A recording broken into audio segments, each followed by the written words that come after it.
O curso di storia da filosofia medievale che oggi comincia è in continuità con il corso di filosofia antica che noi realizzamos no semestre passato. Perché in continuità?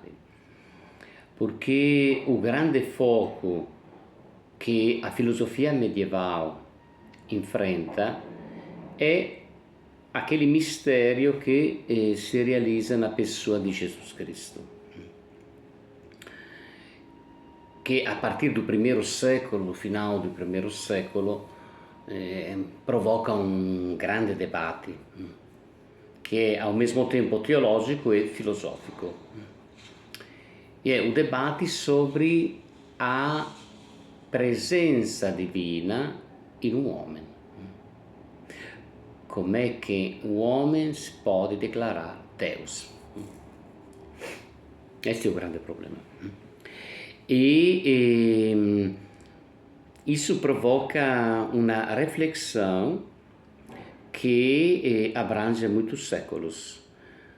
Se olharmos o programa, e agora nós iremos passar um pouco o programa de história, filosofia medieval, nós podemos constatar imediatamente que os grandes filósofos da época medieval são praticamente todos padres, bispos e, mais uma vez, o grande foco da história da filosofia medieval é entender como é que o homem pode se tornar Deus.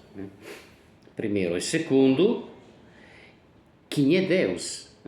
É nesta época que nós começamos, a partir de hoje, a analisar.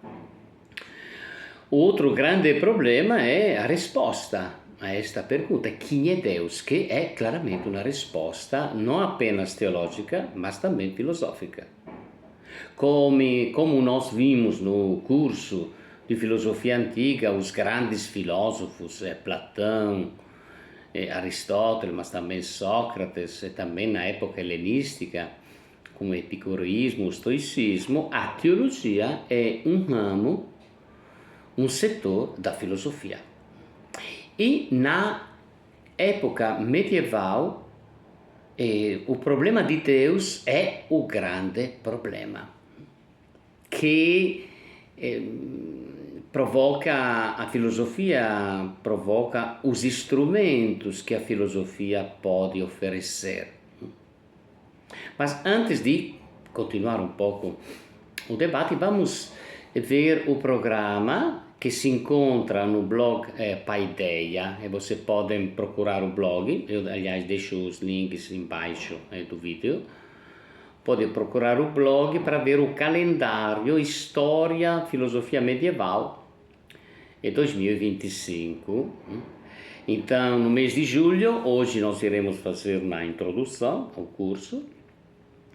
Iremos ver também como desenvolver as provas. Logo em seguida vou apresentar.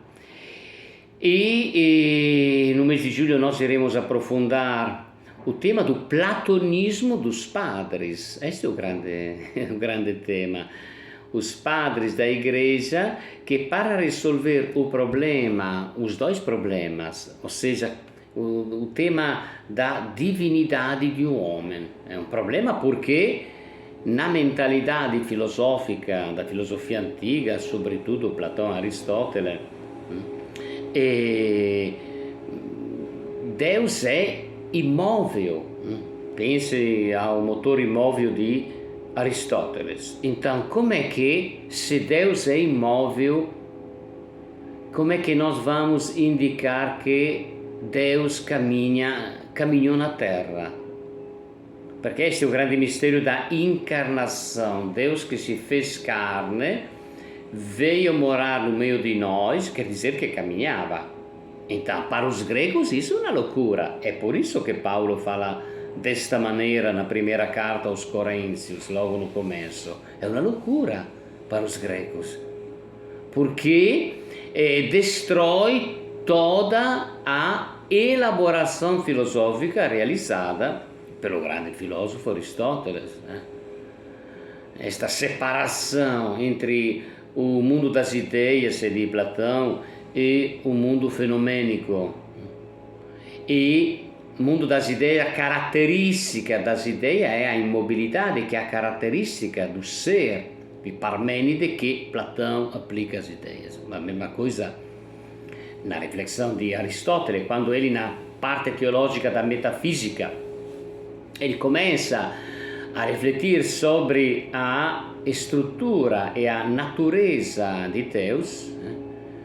Segundo ele, é impossível que Deus possa se mexer. E como é que ele mexe as coisas? Sabemos, atraindo assim. Então, isso é um grande problema. Então, os primeiros padres da igreja, que são quase todos, a maioria de formação platônica e neoplatônica, quando se fala de neoplatonismo, como sabemos, se fala de Plotino, que nós estudamos lá no final do semestre, abordam o tema da divindade de Jesus através dos instrumentos que a filosofia platônica, aristotélica e neoplatônica oferece. Primeiro, para resolver este problema de Jesus, e segundo, para resolver o outro grande problema, que é a risposta a quem é Deus. E ali nasce, brota o dogma da Trindade, a relação entre Pai, Filho e Espírito Santo, que seria impossível, teria sido impossível estruturar e responder sem a contribuição da filosofia antiga. Por isso, segundo Joseph Ratzinger, que se tornou Papa Bendito XVI, segundo ele, in un libro di 2009 chamado A Tollerância, ele considera o encontro do cristianismo com a cultura greca, que aconteceu nos primeiros séculos, um plano providencial de Deus. Porque quando tiveram a necessidade de aprofundar e tentar de responder a essas grandes perguntas, os padres da igreja encontraram na filosofia aqueles instrumentos culturais e intelectuais que ajudaram nestas respostas. Nós sabemos que do outro lado, na América Latina, os teólogos da libertação criticam esta impostação. Eles acham que quando os portugueses anunciaram o Evangelho, aqui no Brasil não foi apenas o Evangelho que eles anunciaram, mas trouxeram todas as categorias filosóficas. E ali o grande questionamento também de ramos da teologia atual: é possível falar de Jesus, falar de Deus de uma forma diferente, que não seja dentro a moldura da filosofia greca? Segundo os teólogos da libertação, sim, é possível, com, por exemplo, os instrumentos da teologia indígena, outras culturas, como as teologias latino-americanas. Mas, enfim, nós estamos agora dentro deste caminho. Então, depois de uma introdução, que veremos daqui a pouco, nós iremos analisar o platonismo dos padres, e, sobretudo, aquilo que acontece do Cristo do Novo Testamento, do Cristo anunciado nos Evangelhos, nas cartas de Paulo, nos Atos Apóstolos, nas cartas apostólicas. Aquele Jesus, aquela pessoa que aparece no Novo Testamento, o que acontece com o Cristo da igreja? Existe uma relação entre o Cristo do Novo Testamento e o Cristo da igreja, ou seja, aquela teologia que brota, por exemplo, do credo. Nós estamos celebrando o aniversário, 1700 anos do Concílio de Nicea 325, que foi o concílio que elaborou uma formulação do credo, não era o primeiro, já tinha o credo dos apóstolos. Então, esta é a grande pergunta que nós tentaremos de desvendar já hoje. Qual é a relação entre o Cristo do Novo Testamento, que brota dos evangelhos que nós escutamos, é o Cristo, que é fruto do pensamento, da reflexão da igreja dos primeiros séculos. E sempre nessa altura, dentro esta reflexão, existe a outra, ou seja, o processo de helenização da cristologia, ou seja, da reflexão sobre a pessoa de Jesus. Como eu já falei, os primeiros padres da igreja, que tinham todos uma formação platônica, utilizaram as categorias filosóficas do platonismo. Por isso se fala de helenização da cristologia. Mas, ao mesmo tempo, uma deshelenização, ou seja, é verdade que os padres da igreja utilizaram as categorias da filosofia antiga, como por exemplo a palavra pessoa, prosopon, ou ser, on, o grande conceito da substância, da mesma substância do Pai, ou expressões que se encontram nas Enéiades de Plotino, luz da luz, Deus verdadeiro de Deus verdadeiros, ou seja, a processão, explicar a relação entre o Pai e o Filho e o Espírito Santo com estes conceitos. Não, se é verdade isso, mas é também, como veremos, é verdade que os padres não apenas assimilaram e utilizaram conceitos da filosofia greca, mas as transformaram. Esta é a grande novidade. Cioè non foi una assimilazione passiva, mas fortemente positiva. Faccio solo un esempio. O conceito di logos.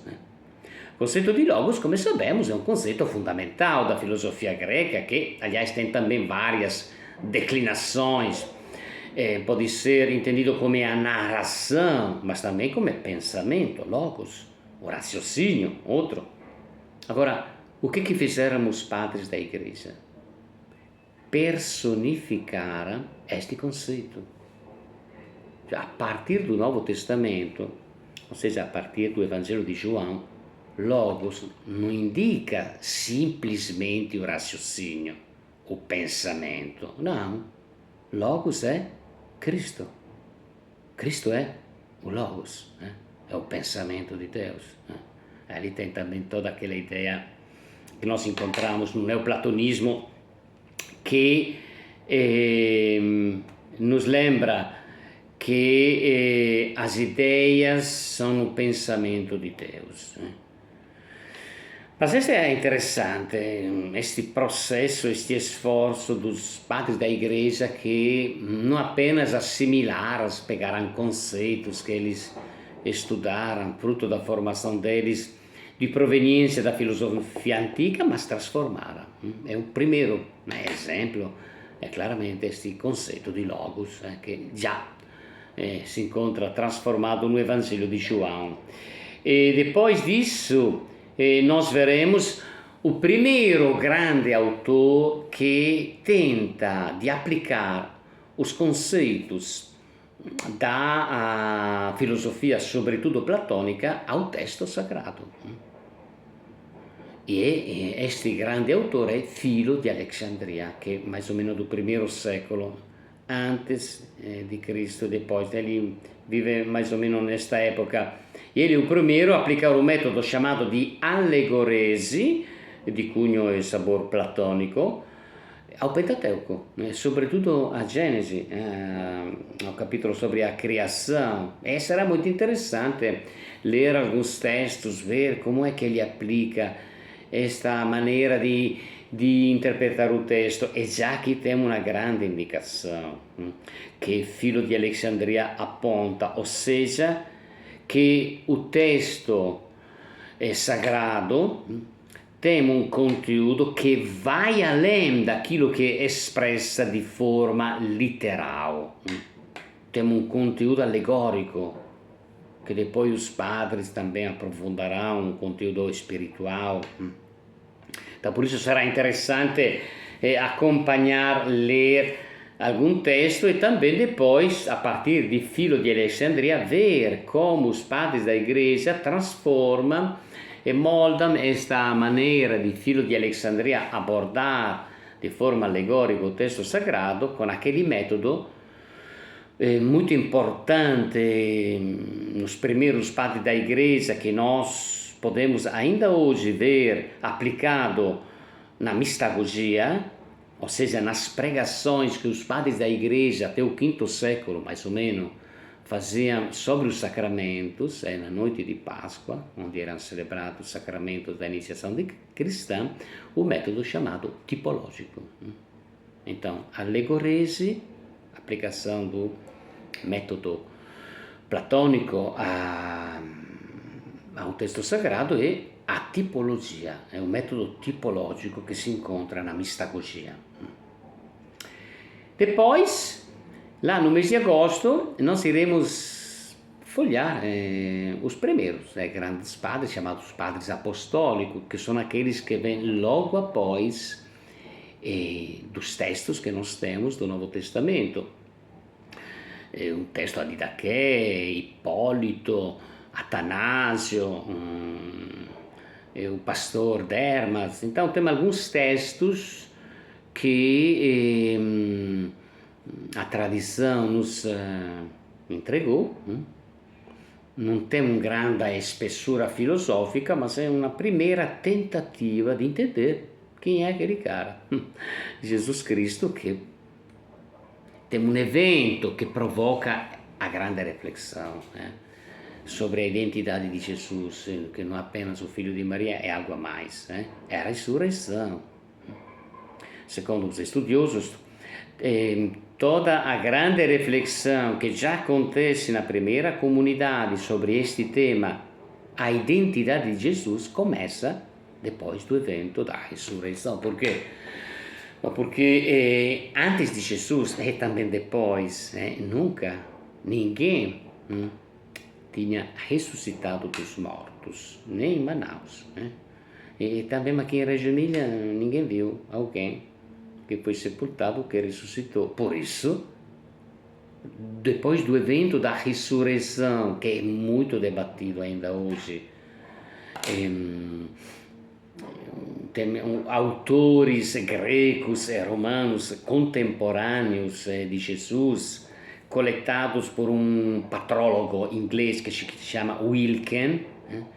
Ele coleta toda a polêmica em cima deste evento. Mas será que é verdade? Ou foi simplesmente algo que os discípulos organizaram?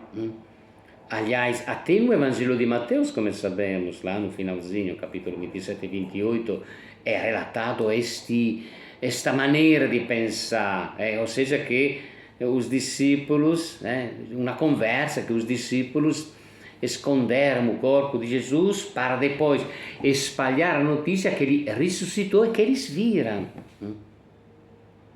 Mas, do outro lado, a fé da Igreja Católica, então o evento da ressurreição sai da dinâmica simplesmente histórica e entra no campo da fé o mesmo Jesus. Assim, conforme o testemunho que nós temos no Novo Testamento, aparece depois da ressurreição exclusivamente ao grupo de discípulos e discípulas que conheceram Jesus. Então, a mesma estrutura da comunidade cristã se forma se desenvolve através do testemunho dos discípulos e discípulas que encontraram o ressuscitado. Mas, claro, já que estamos na dinâmica da fé. Os primeiros grandes padres da igreja, os primeiros são os padres apostólicos, nas cartas, nós temos à disposição cartas, começam a debater, a fortalecer também a vida dos primeiros cristãos que eram perseguidos, viviam nas catacumbas, como sabemos, ou escondido nas casas, e se fortaleciam através das cartas desses padres. E os primeiros são os padres apostólicos, Atanásio, Hipólito, etc. Depois nós temos os padres no segundo terceiro século, os padres chamados de apologistas. É o que um apologista? É o que uma apologia? É um discurso em defesa. Sendo que eram atacados, eram perseguidos, começa toda uma literatura dentro as comunidades para se defender, para dizer, olha que não é assim não, que as comunidades cristãs não são uma ameaça ao Império Romano, mas é muito diferente. Aliás, o primeiro texto que poderia ser chamado de apologia é a carta de Ogneto, que mostra como vivem os cristãos. Eu coloquei esta carta no blog, talvez nós iremos ler também este texto, que é uma carta breve. Mas o grande apologista do terceiro século, ele faleceu, foi martirizado no ano mais ou menos 150, então já no terceiro século, no segundo século, 150, é Giustino. Giustino era um romano, leigo, não era um padre, não era um religioso, era um leigo, filósofo, era conhecedor da filosofia platônica. Ele escreveu duas apologias, a segunda é muito interessante, porque ele explica a própria história, a história da própria caminhada, da própria vocação. Era platônico, chegou a ser platônico, a considerar o platonismo como a maior filosofia, só que depois encontrou alguém, um velho, que começou a falar de Jesus e sobretudo o grande mistério da ressurreição. Ele começou a aprofundar e percebeu a grandeza desta pessoa, de Jesus. E na primeira apologia, como veremos, tem também o testemunho de como eram celebrados os sacramentos. É um capítulo 64, 67 da primeira apologia. Giustino narra come si celebrava a Eucaristia, è impressionante, perché o esquema è o mesmo di oggi. E na segunda apologia nós temos a grande teoria, come veremos, das sementes do verbo, que é tão importante, que foi retomada também, também foi modificada, mas a grande teoria das sementes do verbo, que veremos de que se trata. E depois disso, nós iremos abordar os primeiros grandes padres da igreja, filósofos, Clemente de Alexandria e Orígenes, também Melis de Alexandria, ou seja, a escola de Alexandria. Alexandria era a capital lá do Egito. Alexandria é muito importante do ponto de vista filosófico, mas também do ponto de vista religioso, como sabemos, porque em Alexandria se encontravam hebreus da diáspora, o povo hebraico que tinha fugido das perseguições,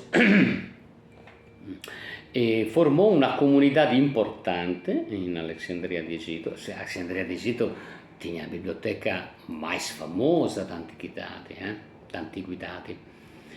E, como sabemos, foi exatamente em Alexandria que foi traduzido pela primeira vez o Antigo Testamento dos hebreus, do hebraico, aramaico em greco.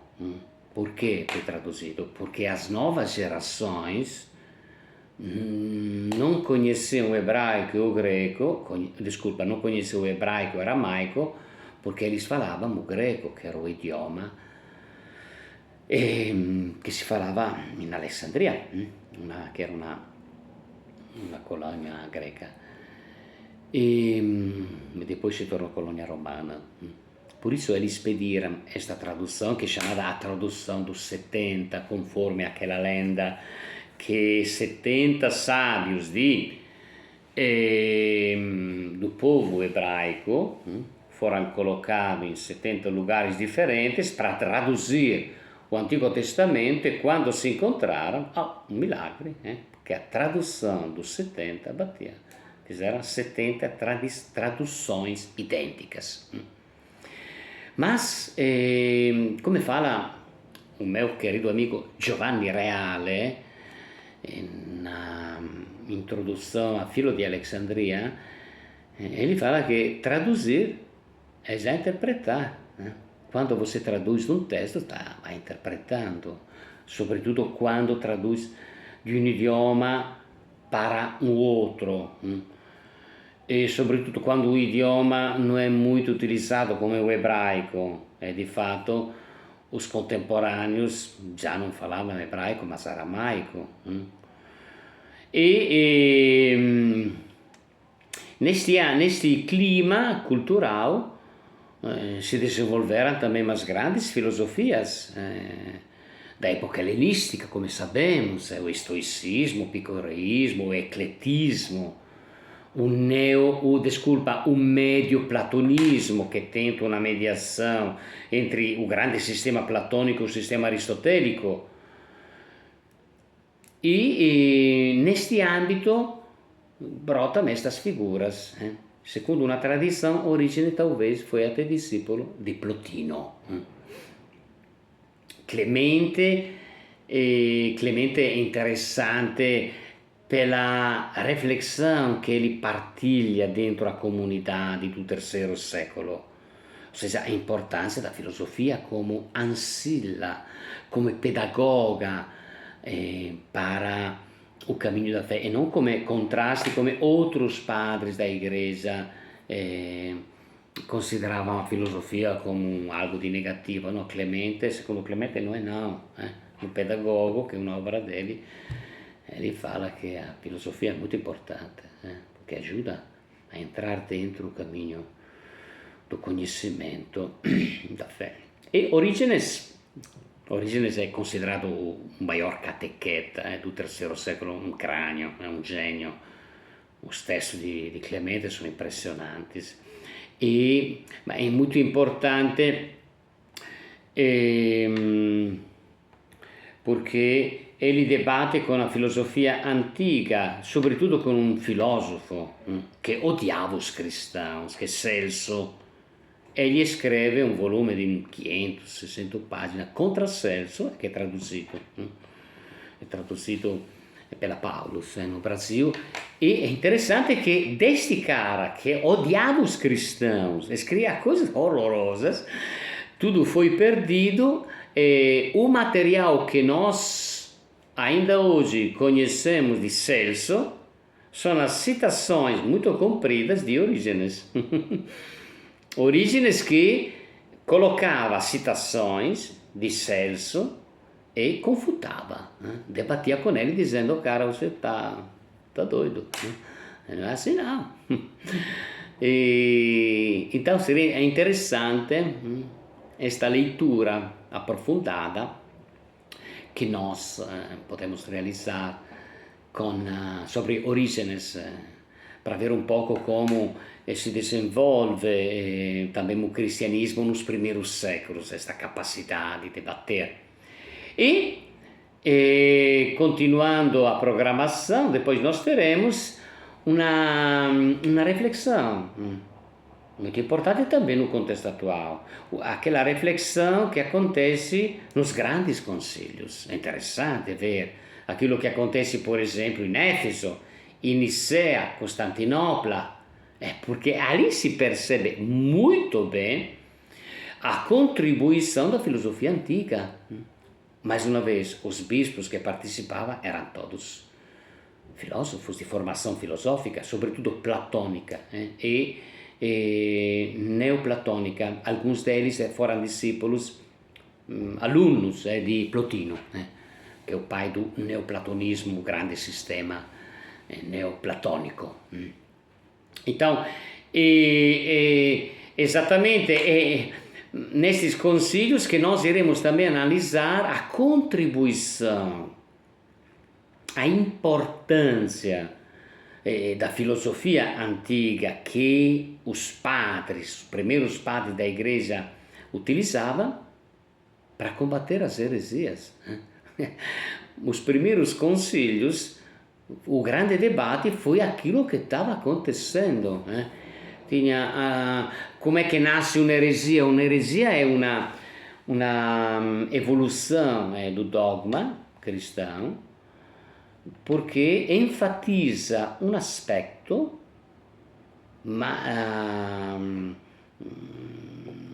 tirando do contexto e negando outras coisas. Por exemplo, aquela heresia que considerava Jesus somente um homem, um grande homem, mas não era Deus. Ou, pelo contrário, aquela heresia que considerava Jesus Deus, mas que era só um homem de aparência, na realidade ele não era de carne.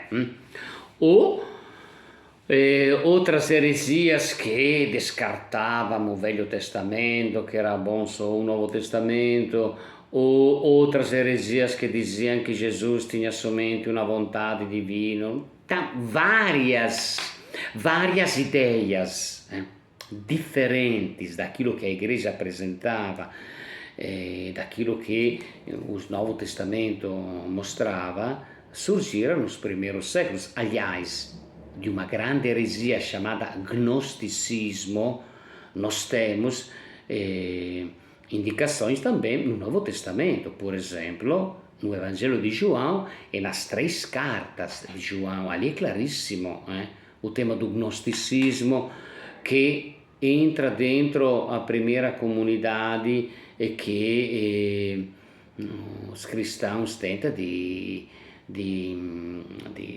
combater.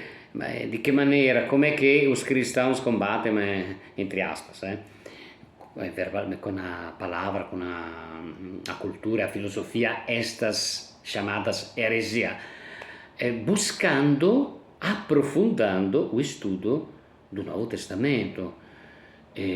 O grande debate, por exemplo, do 7º e 8º século sobre se Jesus tinha uma vontade ou duas, foi Máximo Confessor. Ele sofreu um bocado por causa disso, que aprofundando aquela frase que acontece na cena da oração de Jesus nas Hortas das Oliveiras, antes de sofrer a paixão e a morte, não seja feita a minha vontade, mas a tua. Então é a partir dali que ele vai aprofundando, mostrando que Jesus tem duas vontades, duas naturezas, duas vontades, e assim diante. Então é interessante que, acompanhando estes concílios, que nascem exatamente para refletir sobre as afirmações que aquele padre ou aquele bispo dizia, que confundiam, segundo eles, a comunidade. Pronto, eles se reuniam, se juntavam e conversando entre eles, ditavam o caminho.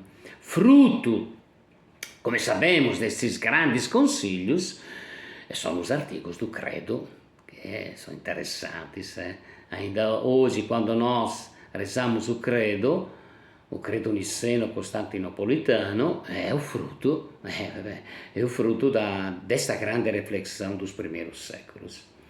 E depois disso, nós iremos continuar a nossa reflexão, e quanto mais os séculos passam, quanto mais a Igreja tenta de resolver os problemas e colocar de lado as heresias, tanto mais o pensamento vai se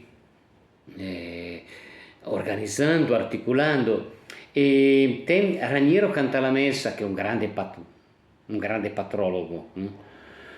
Raniero Cantalamessa, em um dos seus livros, ele reflete assim: o que foi a contribuição dos padres da Igreja dos primeiros séculos, o que foram esses grandes concílios ecumênicos. Ele usa a simbologia de um rio. a água era espalhada, então a igreja construiu margens para que a água pudesse correr. É interessante, por quê? Porque muitas vezes nós pensamos a dogmática como algo que atrapalha, ou seja, como algo que para a criatividade do espírito. Então, nós olhamos a dogmática come algo di tradizionalista. Secondo Raniero Cantalamessa é exatamente o contrário.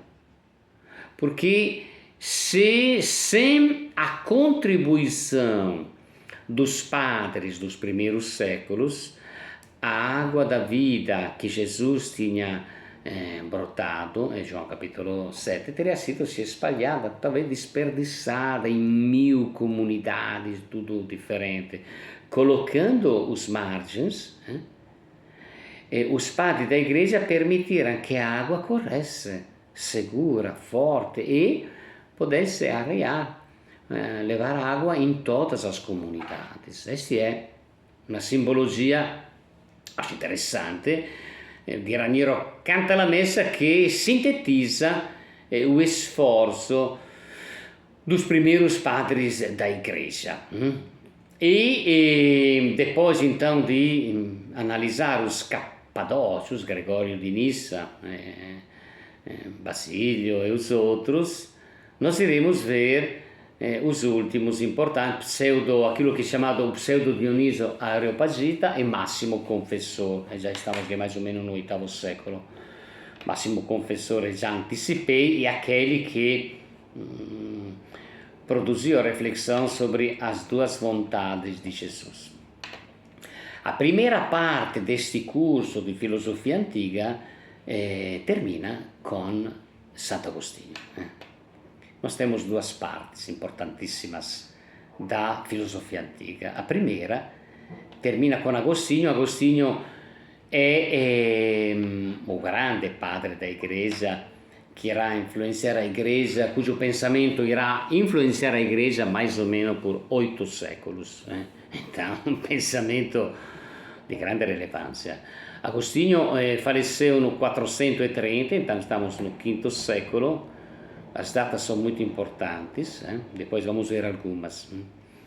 E Agostinho é importante pela grande contribuição. Ele não tem um pensamento sistemático, que começa lá depois com Santo Tomás, mas ele produz obras que marcarão a história do cristianismo. Sobre vários temas, o tema da Trindade, ele escreve um ensaio, o tema da graça, do livre-arbítrio, também aqui escreve um ensaio. Nós temos volumes das pregações que Agostinho realizava lá em Tagaste. E Agostinho é importante também per una obra que ele escreve a partir di un evento che provocò un susto no Império Romano, e assustou também ele, que é o ano 410.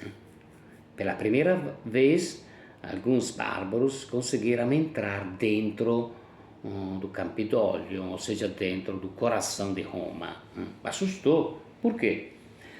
Porque o Império Romano, a cidade de Roma era considerada eterna, era chamada a cidade eterna. 410 quer dizer o Império Romano já tinha 700 anos de domínio. 800. Então isso foi um susto e provocou uma reflexão.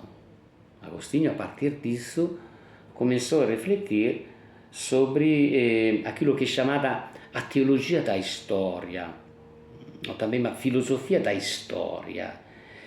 Que ideia de tempo e de história nós temos? O que dura para sempre?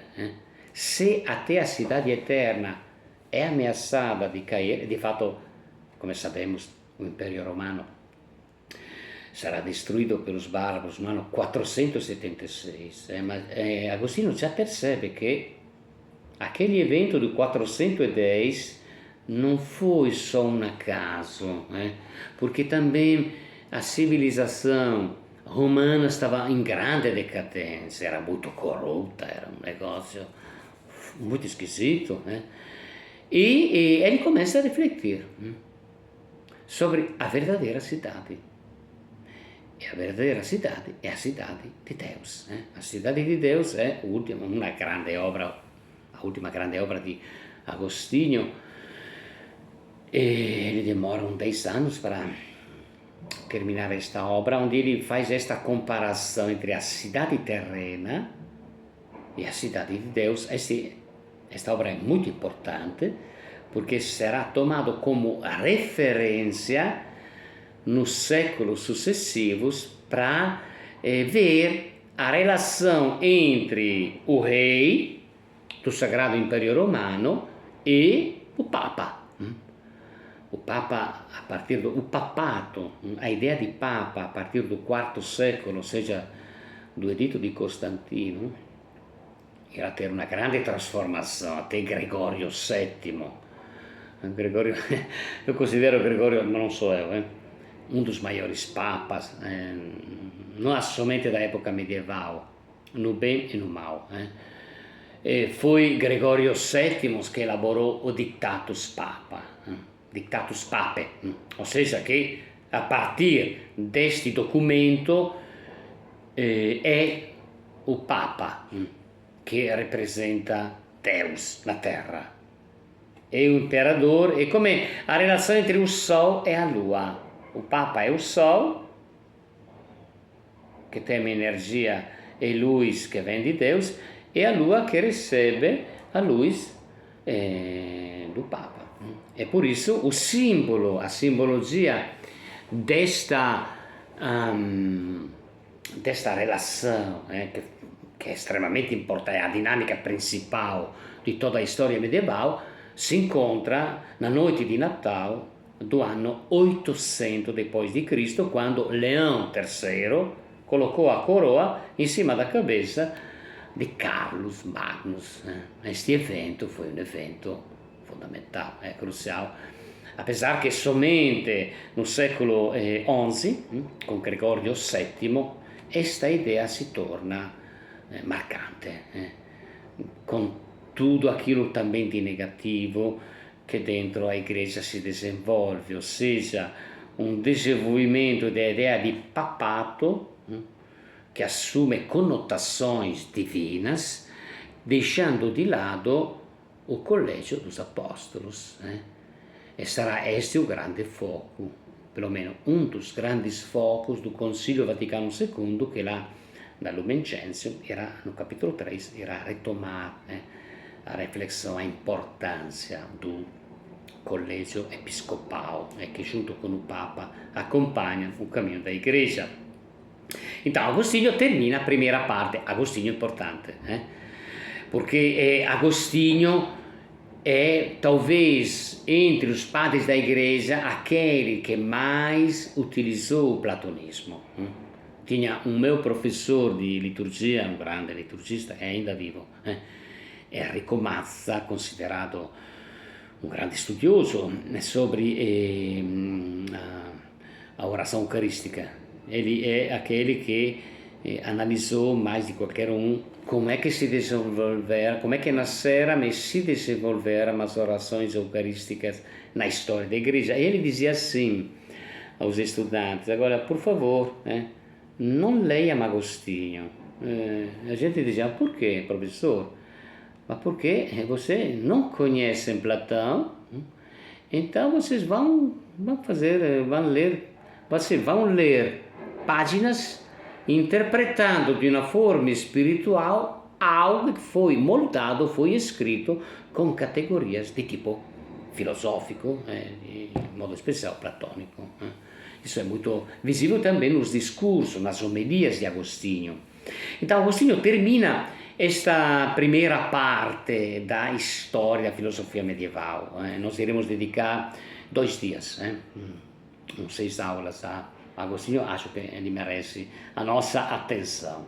E depois a segunda parte começa, que é finalizada com Santo Tomás, 2 figuras que são o foco do curso de História da Filosofia. De um lado, Agostinho, que finaliza toda uma reflexão da igreja utilizando sobretudo a filosofia platônica, e Santo Tomás. Lá ele faleceu no 1274, século XIII, numa época muito importante, porque há pouco tempo tinha brotado a ideia das universidades, nós veremos também isso, e o pensador de referência de Santo Tomás é Aristóteles, com toda também ali uma história interessante que nós veremos. Então, depois de Agostinho, nós iremos abordar Boécio, pois é importantíssimo, porque ele estrutura o conhecimento daquela época.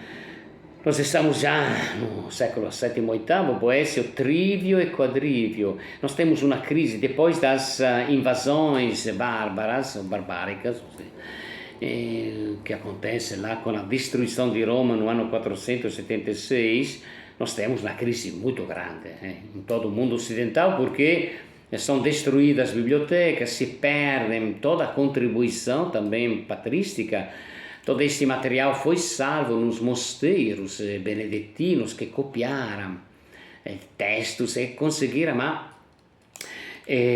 repassar nos séculos estes textos, mas quando um monge copia um texto sem conhecer o idioma, é claro que você imagina quantas coisas erradas, palavras erradas se encontram em texto também no Novo Testamento. Quando Lutero, por exemplo, que era um doutor da igreja, conhecia muito bem o grego, quando ele aborda o texto grego que tinha ele à disposição no século XVI, ele fica espantado, porque ele viu que o grego do Novo Testamento era horroroso, então tinha várias falhas. Também porque cada copista analisava, interpretava, modificava a partir também da própria espiritualidade. Então os franciscanos modificaram sobretudo a partir da espiritualidade dele, frisando a pobreza, etc.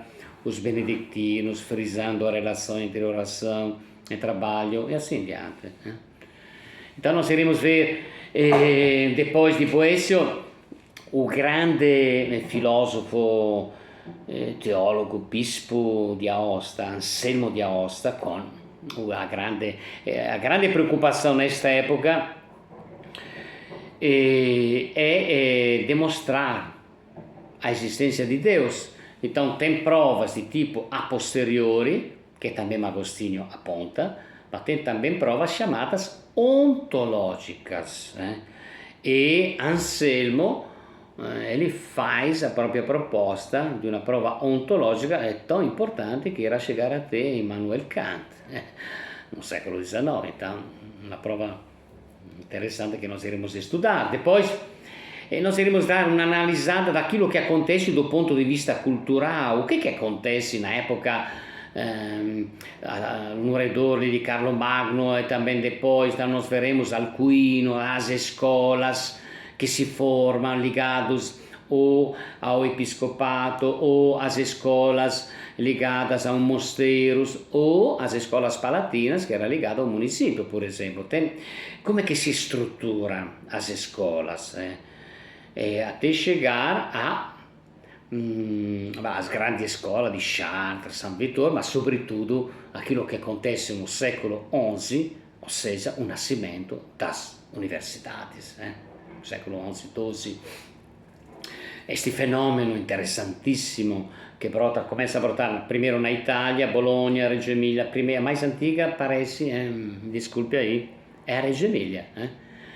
No 1175, segunda é Bologna, 1183, depois Paris, Pavia, Padova, Oxford. É interessante que cada universidade que nasce aprofundando um elemento específico. Paris irá aprofundar sobretudo a parte teológica, filosofica, Bologna o direito, e assim diante. Oxford a filosofia.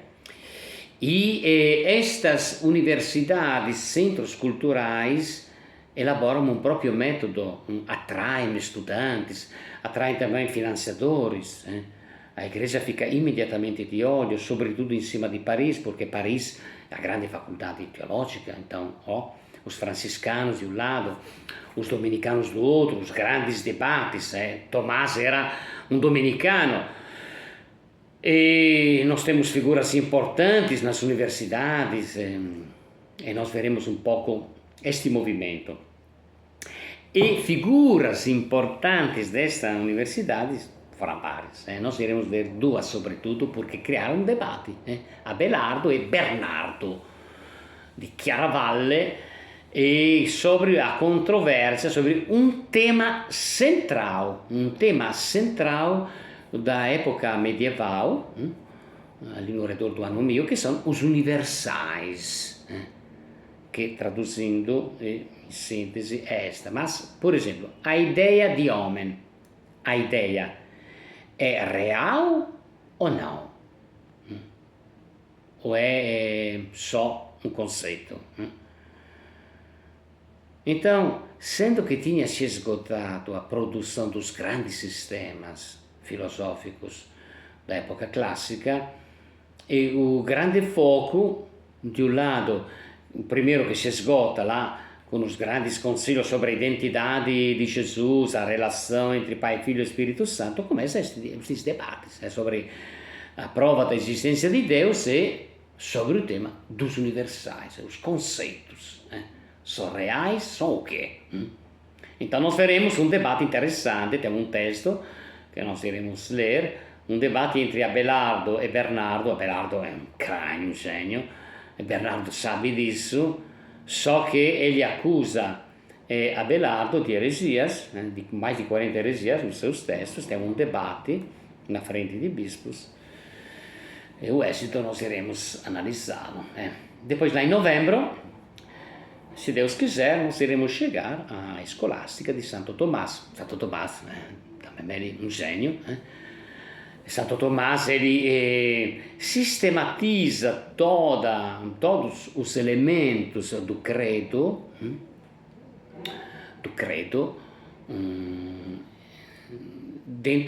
utilizando as categorias filosóficas de Aristóteles. Ele é engraçado.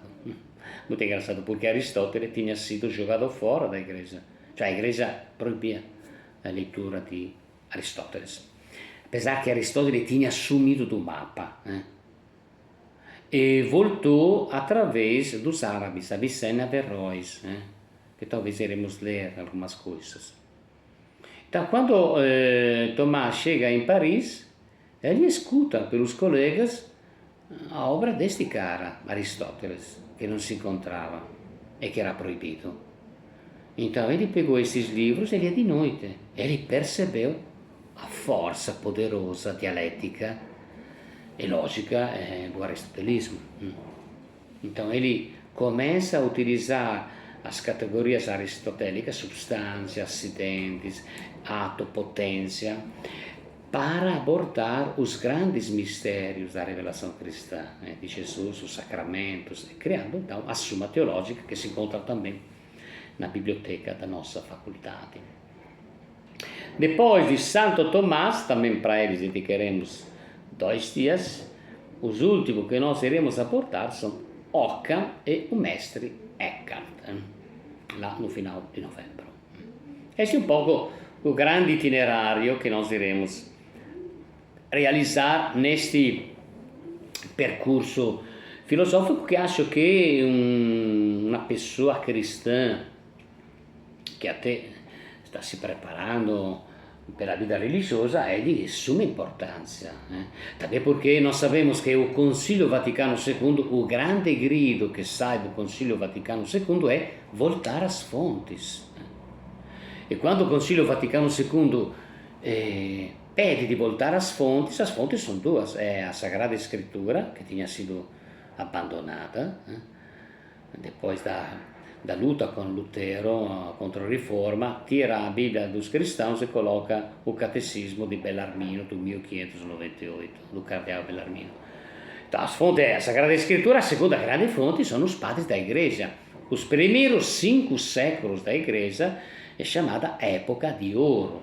Não é um caso que antes do Concílio Vaticano II nasce aquele caminho teológico na França chamado Nouvelle Théologie, onde de um lado se descobrem os estudos exegéticos, se aplica um método histórico-crítico para interpretar os estudos, os textos bíblicos, e do outro lado, Sources chrétiens, que é aquela coletânea onde alguns estudiosos importantes, como Danielou, Delubac, etc., franceses, começam a traduzir os textos dos padres da Igreja, do grego ou do latim, para o francês, e depois do Concílio Vaticano II, esta coletânea sarà traduzida nos vários idiomas, também em português, né? Tem aquela coletânea verde, que é traduzida pela Paulus,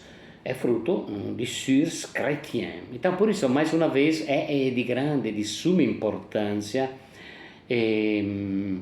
o estudo, aprofundamento desta época dos padres da Igreja, da patrística e da escolástica.